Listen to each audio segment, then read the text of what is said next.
So hello guys, Saurabh here, welcome back to my channel call Electrocode. So आज हम फिर से वापस आ गए एक नया टॉपिक, एक नया प्रोजेक्ट के ऊपर बात करने। ठीक है। So before going to the topic, मैं एक बार बता देना चाहता हूँ कि जिन लोगों ने अभी तक मेरा चैनल सब्सक्राइब नहीं किया है, please go and subscribe to my channel. क्योंकि मैं पिछली बार एनालिटिक्स चेक कर रहा था तो बहुत सारे लोगों ने, मेनली 90% के अबव लोगों ने मेरे चैनल को सब्सक्राइब नहीं किया है, लेकिन वो ज़्यादातर मेरे चैनल को विजिट करते हैं, वीडियोज़ वगैरह देखते हैं, या फिर बहुत सारे लोग मेरे से एसेस भी लेते हैं different codes for different circuit diagrams etcetera etcetera, लेकिन कभी सब्सक्राइब नहीं करते। सो मैं उनको रिक्वेस्ट करना चाहूँगा कि प्लीज़ अगर आपको मेरा वाला वीडियो अच्छा लग रहा है, आपको कुछ सीखने को मिल रहा है, so please do subscribe to my channel, also like the video and share it with your friends and family. That's it. Okay, so let's get back to the video. So title से तो आपको पता चल गया होगा कि आज हम एक ऑब्जेक्ट काउंटिंग का एक जो कॉन्सेप्ट है उसको लेके आज कुछ हम बिल्ड करने वाले हैं, एक ऑब्जेक्ट काउंटर बिल्ड करने वाले हैं। ठीक है, तो उसके रिगार्डिंग मैं कुछ बता देना चाहता हूँ। सबसे पहले हम रिक्वायरमेंट्स देख लेते हैं। ठीक है, तो मैंने यहाँ पे यूज़ किया हुआ है एक सिंपली एक कीपैड शील्ड, आपका जो 16x2 का कीपैड शील्ड है, मैंने उसको यूज़ किया हुआ है। आप चाहें तो आपके हिसाब से आप खुद से एक 16x2 LCD नॉर्मल वाला या फिर I2C कम्युनिकेशन वाला जो आता है, अब वो भी यूज़ कर सकते हैं, आपके ऊपर डिपेंड करता है। ठीक है, तो अगर आप normal 16x2 LCD keypad shield use नहीं कर रहे हैं, आप अगर एक नॉर्मल 16x2 LCD यूज़ कर रहे हैं डिस्प्ले, तो उसके रिगार्डिंग कैसे सर्किट कनेक्शन होगा, उसके रिगार्डिंग किस तरह से कोड आप लिखेंगे या फिर यूज़ होगा, पिन्स में क्या चेंजेस होगा एक्सेट्रा वगैरह, वो मैं आपको डिस्क्रिप्शन में उसका लिंक डाल दूंगा। वहाँ से आप उसके लिए सर्किट डायग्राम और कोड आप ले सकते हैं और उसको आपके 16x2 LCD के साथ आर्डिनो में कनेक्ट करके आप उसको रन कर सकते हैं। ठीक है, लेकिन फिलहाल मैं बताने वाला हूँ कीपैड शील्ड को लेके यूज़ करके। ओके, उसके साथ आपको एक आर्डिनो चाहिए होगा, ऑब्वियसली एक माइक्रो कंट्रोलर चाहिए, इन सब चीज़ों को कनेक्ट करेगा, रन करेगा। ओके, जिसमें हम अपना प्रोग्राम लोड करेंगे। तो मैंने यहाँ पे मेगा लिया हुआ है, आप चाहे तो उनो या फिर नानो भी ले सकते हो। मैंने मेगा इसलिए लिया हुआ है क्योंकि मेरे को मेगा आर्डिनो मेगा अच्छा लगता है, क्योंकि इसमें डिफरेंट बहुत सारे डिजिटल पिन या फिर एनालॉग पिन्स आपको एक्सटेंशन मिल जाता है इन लोगों का। उसके साथ साथ आपको यहाँ पे साइड में आपको अगर देखेंगे तो यहाँ पे एक्स्ट्रा एक ग्राउंड के लिए 2 पिन्स हैं और यहाँ पे 5 वोल्ट के लिए भी इस साइड में 2 पिन्स एक्स्ट्रा आपको मिलता है। तो ये एक बहुत अच्छा है। ठीक है, उनो से आपको मेगा यूज़ करने में काफ़ी अच्छा लगेगा, काफ़ी मतलब ईजी रहेगा। ठीक है ना, तो ये हो गया कि आर्डिनो के बाद आपको चाहिए होगा एक IR सेंसर। ओके, एक IR सेंसर आपको चाहिए होगा जिसके थ्रू हम अपना ऑब्जेक्ट काउंटिंग का पूरा प्रोजेक्ट रन करने वाले हैं, जो कि हम लोग का मेन इक्विपमेंट रहेगा इसमें। ठीक है, एक IR सेंसर चाहिए होगा और कुछ जंपर वायर्स, जैसे कि आप देख पा रहे होंगे, इन सब चीज़ों को कनेक्ट करने के लिए ज़्यादा जंपर वायर नहीं चाहिए। मेरे हिसाब से 5 जंपर वायर्स मतलब बहुत है। इसमें 3 कनेक्ट है ऑलरेडी और ये 2 जंपर वायर ये LED के साथ कनेक्ट करने के लिए। तो अच्छा, ये LED यहाँ पे मैंने ये ब्रेडबोर्ड एक LED क्यों लिया हुआ है उसके बारे में बता देता हूँ कि मैंने यहाँ पे जो एक LED लिया हुआ है एज एन आउटपुट लिया हुआ है, इसको मैंने एज ए बजर लिया हुआ है। अगर आप जब इसका प्रोग्रामिंग पार्ट में जाएंगे तो आप वहाँ पे अच्छे से समझ पाएंगे कि मैंने इसको एज ए बजर लिया हुआ है कि ये वाला इसीलिए मैंने यहाँ पे रखा हुआ है कि मान लीजिए अगर मैं एक ऑब्जेक्ट को काउंट कर रहा हूँ। ठीक है, तो नॉर्मली आपका जो ऑब्जेक्ट काउंटिंग रहता है उसका कंसेप्ट यूज होता है आपका डिफरेंट कन्वेयर बेल्ट में यूज होता है, या फिर आप देखे होंगे कि आप शॉपिंग मॉल में जा रहे हो, शॉपिंग कर रहे हो, बिलिंग के टाइम भी वो जो कन्वेयर बेल्ट में मूव करता है तो वहाँ पे भी आपका ऑब्जेक्ट काउंट होता है, उसके साथ साथ बारकोड भी स्कैन होता है।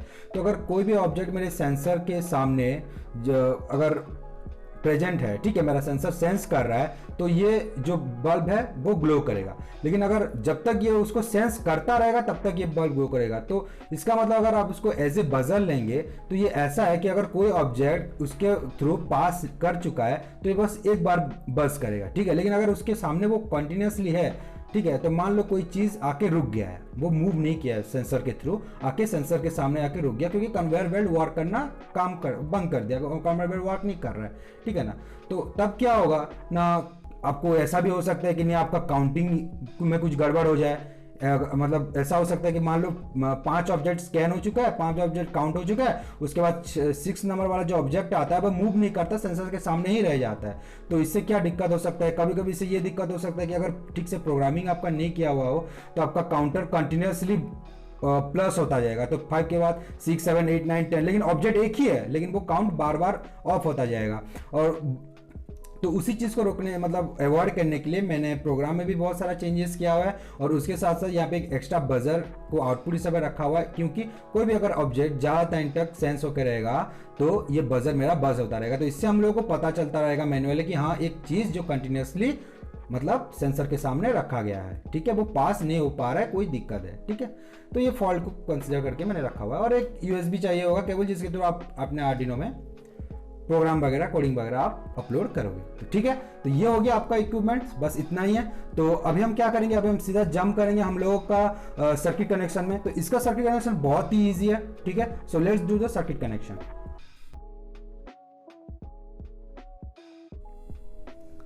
सो अभी हम इसका सर्किट कनेक्शन करेंगे। तो जैसे कि आपको पता है मैं एक एलसीडी कीपैड शील्ड यूज कर रहा हूँ, तो मेरे लिए ये ज़्यादा मतलब दिक्कत वाली बात है नहीं। मैं इसको डायरेक्टली यहाँ पे ऐसे कनेक्ट कर सकता हूँ, ठीक है। तो ये यहाँ पे ऐसे कॉम्पैक्ट हो जाएगा, ये आपके आर्डिनो उनो में भी हो जाएगा, ठीक है, और मेगा में हो जाएगा, ठीक है। ये हो गया कनेक्ट, ओके।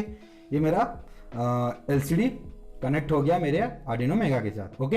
एलसीडी का कनेक्शन खत्म। इसीलिए मुझे मतलब कीपैड शील्ड बहुत अच्छा लगता है, ठीक है ना, क्योंकि बहुत मिनिमल कनेक्शन में ये हो जाता है। उसके बाद हम देखेंगे मेरा जो आईआर सेंसर का कनेक्शन चेक करेंगे।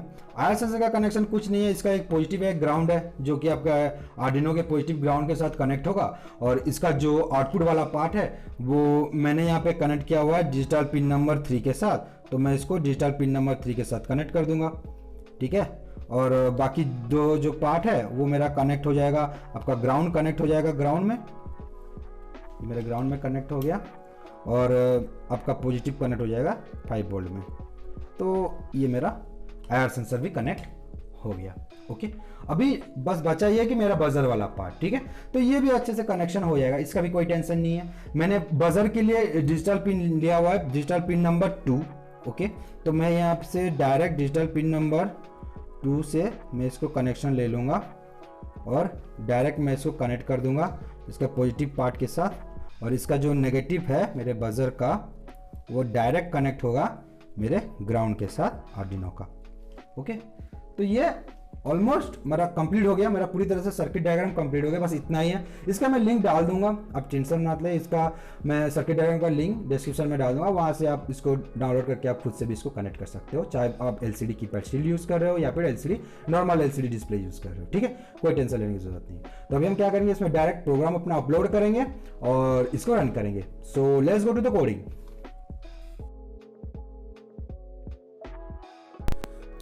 सो अभी हम लोग चेक करेंगे कि हम लोग का आर्डिनो कोडिंग किस हिसाब से है। तो सबसे पहले अपना आर्डिनो आईडी ओपन करेंगे। तो यहाँ पे आपको दिख रहा होगा ये है आपका पूरा का पूरा प्रोग्राम, ठीक है, पूरा का पूरा Arduino coding regarding this project, okay. तो इसमें आप लोग देख पा रहे होंगे मैंने आईआर सेंसर को पिन नंबर 3 में, डिजिटल पिन नंबर 3 में असाइन किया हुआ है, काउंट रखा हुआ है 0, क्योंकि वो 0 से स्टार्ट होगा ऑब्वियसली। एंड जो मेरा बजर है, जो एलईडी है, मैंने इसको डिजिटल पिन 2 के साथ कनेक्ट किया हुआ है, ठीक है। यहाँ पे एक थोड़ा इंपॉर्टेंट चीज़ है, आप इसको ध्यान देखिए कि जो लोग कीपैड शील्ड यूज कर रहे हैं तो उनके लिए जो पिंस का कनेक्शन रहेगा वो तो डायरेक्टली आप कीपैड शील्ड यूज कर रहे हैं तो वो आप डायरेक्टली आपके आर्डिनो में वो कॉम्पैक्ट होकर कनेक्ट हो जाएगा, ठीक है ना, जैसे मैंने वीडियोज में दिखाया। लेकिन उसका जो आर्डिनो कोडिंग रहेगा वो एलसीडी और आपका जो रहता है कीपैड शील्ड, ठीक है ना, दोनों में सब कुछ सेम रहेगा एक्सेप्ट आपका जो ये पिंस डिक्लेरेशन है, RS pin 8 enable 9 D4 4 D5 5 D6 6 D7 D6, okay. ये चीज आपको चेंज करना पड़ता है, बस ये एक ही चीज है जो आपके पूरे के पूरे प्रोग्रामिंग में चेंज होता है, उनका पिंस कॉन्फ़िगरेशन, दैट्स इट, ठीक है, बस इतना ही चेंजेस है।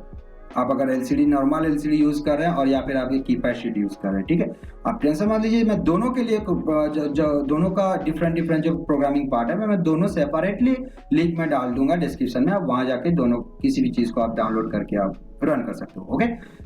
उसके बाद मैंने यहाँ पे मेरा जो सेटअप है, वर्ड सेटअप में मैंने LCD.begin को कॉल किया। उसके बाद मेरा जो पिन मोड है, ठीक है, मेरा आईआर सेंसर और बजर दोनों को एज एन इनपुट, एक को एज एन आउटपुट रखा।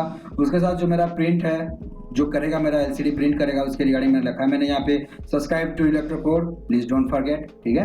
एंड उसके साथ मैंने काउंटर एक्टिवेट ये सब वगैरह रखा हुआ है। आप आपके हिसाब से कुछ भी आप यहाँ से लिख सकते हो, एडिट कर सकते हो, वो आपके ऊपर डिपेंड करता है। अब आते हैं वॉइड लूप में। वॉइड लूप में LCD pin no objects number of objects को मैंने रखा है, कर्सर को सेट किया हुआ है। और यहाँ पे जो मेरा जो लॉजिक है वो एकदम सिंपल सा लॉजिक है कि जब भी मेरा डिजिटल आईआर सेंसर जो है वो कोई भी मतलब सेंस करता है ऑब्जेक्ट, तो मेरा जो स्टेट है वो 1 होगा, मेरा काउंट प्लस प्लस होगा, और स्टेट जब फॉल्स करेगा, ठीक है ना, तो उस मतलब आप लोगों का जो आईआर सेंसर रहता है कि मतलब किन लोगों का ऐसा रहता है कि 1 पे 1 आता है, 0 पे 0 आता है। कोई कोई आईआर सेंसर इन्वर्टेड रहता है कि 0 डालेंगे तो 1 आएगा और 1 डालेंगे तो 0 आएगा, ठीक है ना। तो मेरा इन्वर्टेड वाला है, ज्यादातर इन्वर्टेड वाला ही होता है, तो उसी के हिसाब से यहाँ पे स्टेट फॉल्स रखा हुआ है, और डिजिटल राइट बजर भी मेरा हाई होगा उसी के हिसाब से, ओके। एंड मेरा जो प्रिंट रहेगा वो काउंट, जितना भी मेरा काउंट प्लस होता जाएगा वो मेरा प्रिंट होता जाएगा। और अगर ऐसा नहीं है, आईआर पिन अगर स्टेट ट्रू हो गया या फिर आप मान लो कि वो सेंस नहीं कर रहा है, तो मेरा बजर लो रहेगा और काउंट भी नहीं होगा, ठीक है। तो बस इतना ही कोडिंग है, ठीक है। एंड आई होप कि आपको कोडिंग वाला पार्ट समझ में आ गया होगा। अगर इसके रिगार्डिंग कोई भी डाउट होता है मुझे कमेंट सेक्शन में कमेंट कर सकते हो, ठीक है। So that's it, let's upload this program and let's run our project.